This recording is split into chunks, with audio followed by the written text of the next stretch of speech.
நலம் காக்கும் ஸ்டாலின், உங்கள் குடும்பத்தின் நலன் அரசின் பொறுப்பு. கட்டணமில்லா மருத்துவ சேவைகள். GT Holidays, South India's #1 travel brand. You know you are special when you're with GT Holidays. பழைய நகையை கொடுத்து வைட் 11 மந்த்ஸ்ல அதே அடைக்கு புது நகையை எடுத்துக்கோங்க. எக்ஸ்ட்ராவா ₹1 தர வேண்டாம். Magic old gold exchange. Chandrayaan 3 விண்கலம் கடந்த 2023ஆம் ஆண்டு ஆகஸ்ட் 23ஆம் தேதி அன்று வெற்றிகரமாக நிலவில் தரையிறங்கியது. இதை கொண்டாடும் விதமாக ஒவ்வொரு ஆண்டும் ஆகஸ்ட் 23ஆம் தேதி அன்று தேசிய விண்வெளி தினம் கொண்டாடப்பட்டு வருகிறது. இந்த ஆண்டும் தேசிய விண்வெளி தினத்தையொட்டி பிரதமர் நரேந்திர மோடி வீடியோ ஒன்றை வெளியிட்டு அதில் நாட்டின் விண்வெளி துறையில் பணியாற்றும் விஞ்ஞானிகளை புகழ்ந்து பேசியிருந்தார். இந்நிலையில் பாஜக முன்னாள் அமைச்சர் ஒருவர் சொன்ன கருத்து பெரும் சர்ச்சையை கிளப்பியுள்ளது. ஹிமாச்சல பிரதேசத்தின் உனா பகுதியில் உள்ள ஸ்ரீ ஜவஹர் நவோதியா வித்யாலயா பள்ளியில் தேசிய விண்வெளி தினம் தொடர்பான நிகழ்ச்சி நடைபெற்றது. இந்த நிகழ்வில் பாஜக எம்பியும் முன்னாள் அமைச்சருமான அனுராக் தாக்கூர் கலந்து கொண்டு உரையாற்றினார். அப்போது அங்கு கூடியிருந்த மாணவ மாணவிகளிடம் விண்வெளிக்கு சென்ற முதல் நபர் யார் என கேள்வி கேட்டார். அதற்கு மாணவர்கள் நீல் ஆம்ஸ்ட்ராங் என்று பதிலளித்த போது சட்டென சிரித்த அனுராக் தாக்கூர், என்னை பொறுத்தவரை விண்வெளிக்கு சென்ற முதல் நபர் ஹனுமான் என நினைக்கிறேன்.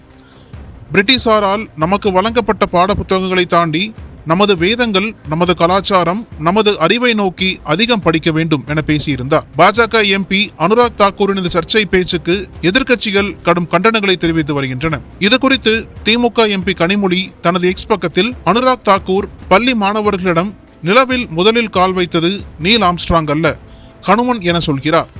அறிவியல் என்பது கட்டுக்கதை அல்ல. பள்ளி குழந்தைகளை தவறாக வழிநடத்துவது நமது அரசியல் அமைப்பின் அறிவு, பகுத்தறிவு, அறிவியல் மனப்பான்மையை அவமதிப்பதாகும். இந்தியாவின் எதிர்காலம் மாணவர்களின் ஆர்வத்தை வளர்ப்பதில் தான் உள்ளது. உண்மையை கட்டுக்கதையுடன் குழப்பிக் கொள்வதில் இல்லை என்று பதிவிட்டுள்ளார்.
அனல் பறக்கும் செய்திகளை அப்டேட் செய்து கொள்ள நக்கீரன் களத்தை இப்பவே சப்ஸ்கிரைப் பண்ணுங்க.